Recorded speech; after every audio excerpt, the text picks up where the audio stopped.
Hola a todo el mundo, vamos a continuar nuestro repaso de los ejercicios que aparecen en el examen oficial de chino HSK nivel 6. Concretamente vamos a ver un nuevo ejemplo del tipo de ejercicios que aparecen en la primera parte de la prueba de comprensión de lectura. Esta primera parte consta de 10 apartados, cada uno de los cuales nos presenta 4 frases. De esas 4 frases, entre esas 4 frases, hay una que contiene un error. Y el objetivo es señalar cuál es esa frase. No es necesario señalar cuál es el error y tampoco es necesario corregir este error. Simplemente señalar la frase. Los errores pueden ser de varios tipos. Generalmente tal vez son errores de tipo gramatical, pero también hay errores de tipo léxico, una incorrecta elección de una palabra, o pueden ser también errores de tipo de coherencia textual. Es decir, en ocasiones nos encontramos con frases que son gramaticalmente correctas, pero incoherentes desde el punto de vista lógico. Bueno, vamos a ver un nuevo ejemplo. Como vemos, tenemos aquí 4 frases, la A, la B, la C y la D. Vamos a esperar un minuto para que todo el mundo pueda intentar encontrar el error y después lo encontraremos, lo explicaremos entre todos.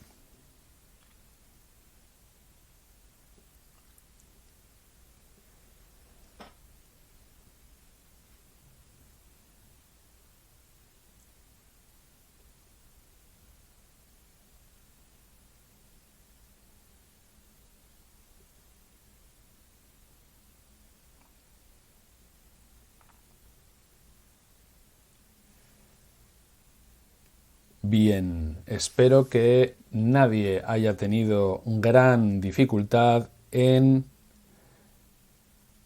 averiguar que la frase que contiene un error, por tanto la frase que hay que señalar es la C, la C. Y veamos por qué es la C.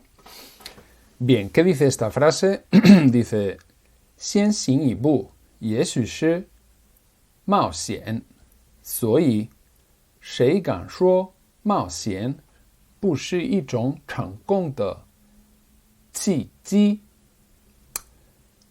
Veamos.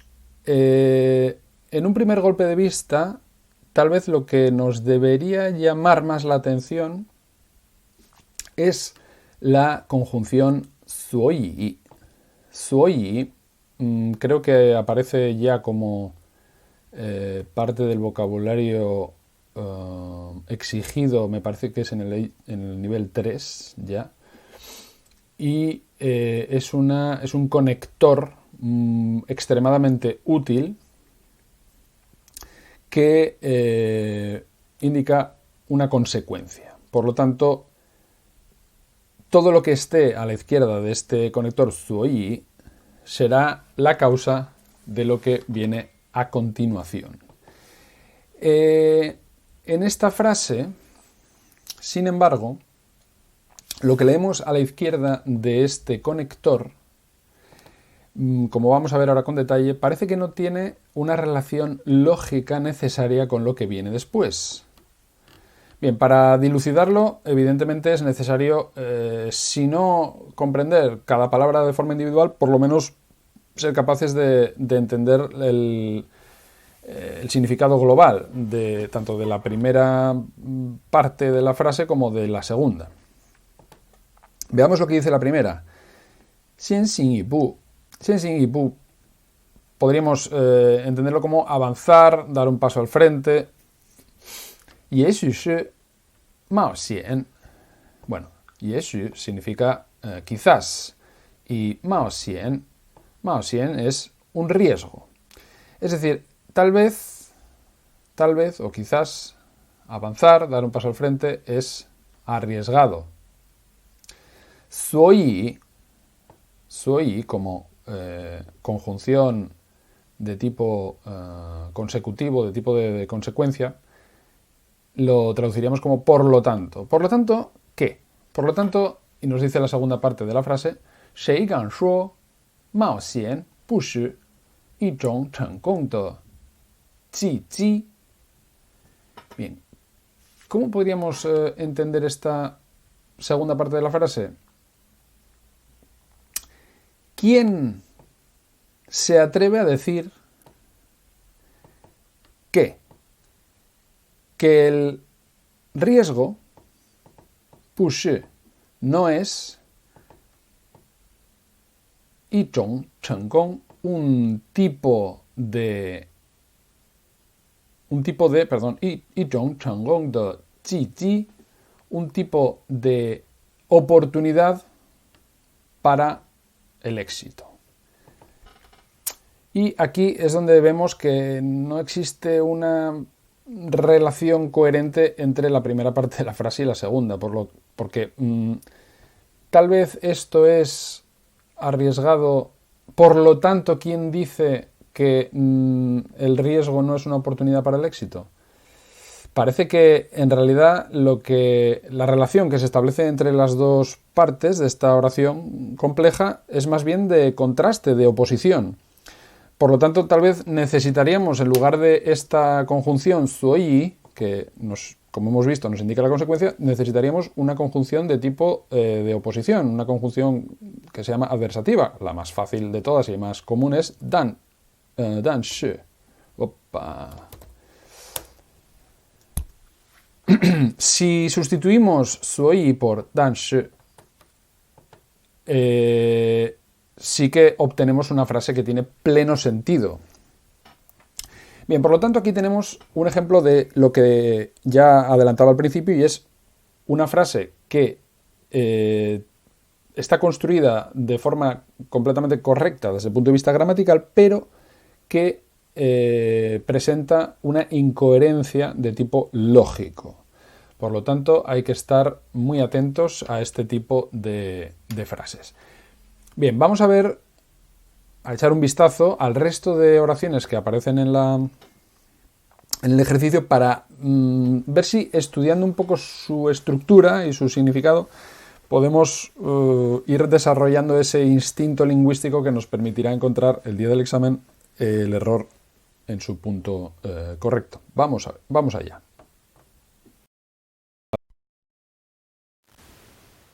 A, que dice 他在这部戏中扮演的是一个反面角色. Bien, al ver esta frase, lo primero que vemos es que parece un único periodo, no tiene ninguna coma ni nada extraño. Y tal vez lo que salta más a la vista es el verbo shi. Bien, visto esto, lo primero que deberíamos comprobar es que se corresponde con la estructura habitual de frases que contienen el verbo shi. ¿Cuál sería el sujeto de esta frase? Bien, pues lo normal, lo esperable sería que fuese todo lo que viene anterior del verbo shi. En este caso, 他在这部戏中扮演的. Bien, como vemos, aquí tenemos un verbo, pero el verbo está seguido de la partícula de, que como sabemos, cuando va tras un verbo, el efecto que produce es el de nominalizar toda la frase. ¿Cómo podemos traducir esta frase entonces?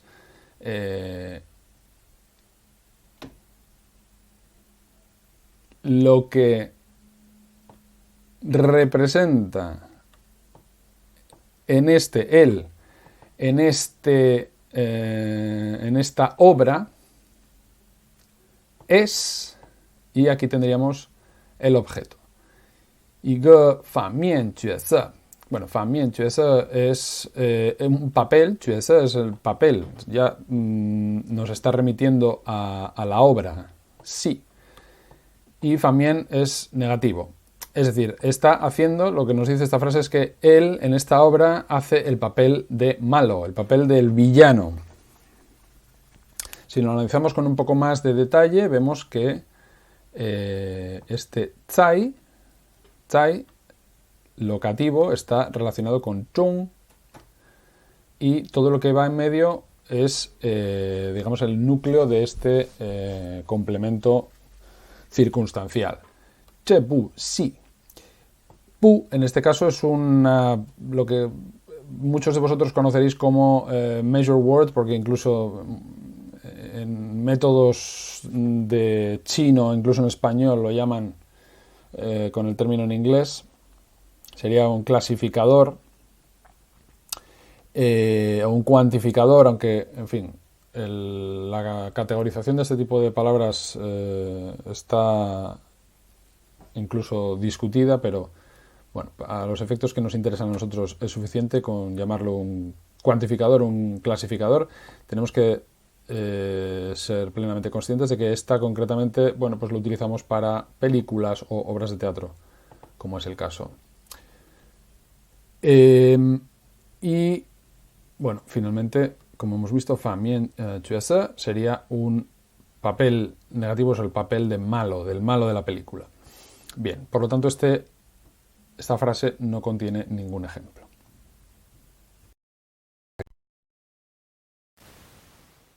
Que dice: 狡猾和聪明的差距体现在道德上，而非智力上。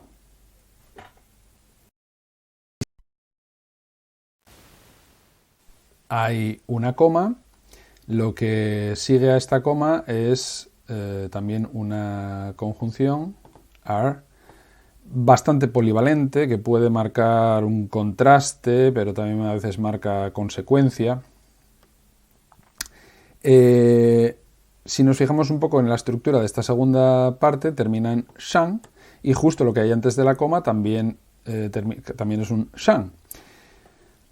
Por lo tanto, ya podemos empezar a vislumbrar que hay una estructura tal vez paralela que compara o contrasta, que es uno de los valores de esta conjunción are, contrasta ambas frases.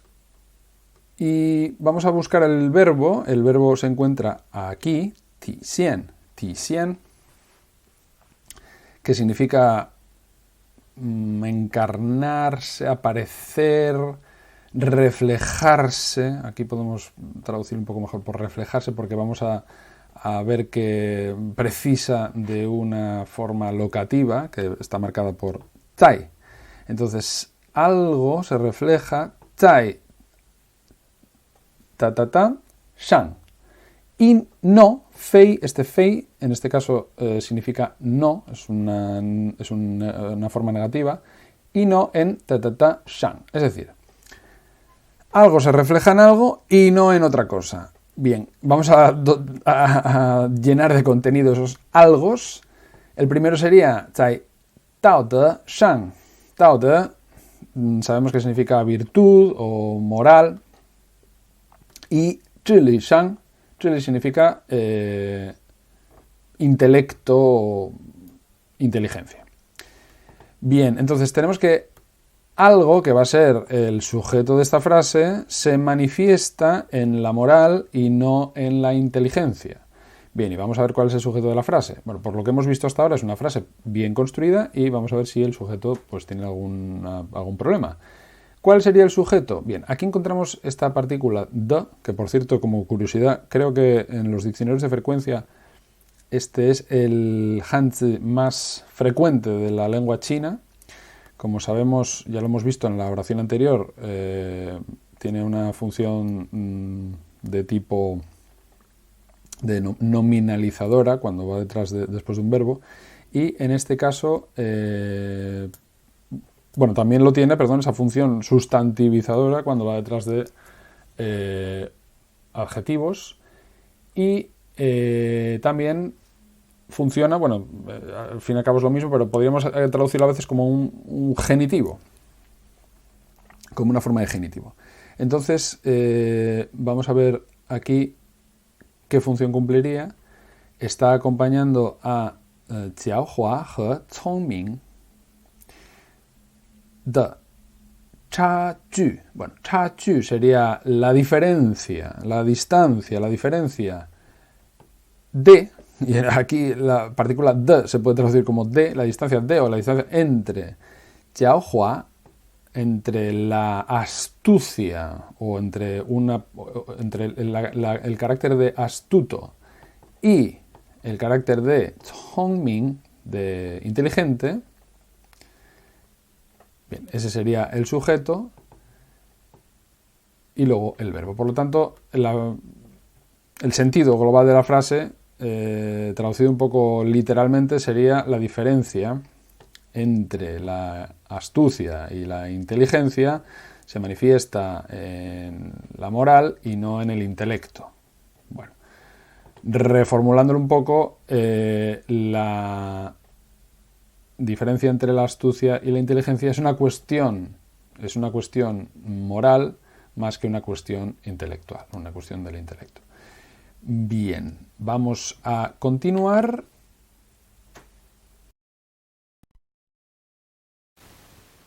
Que dice: 蝶泳是游泳项目之一，从泳姿上看，好像蝴蝶展翅飞舞，所以真谓蝶泳。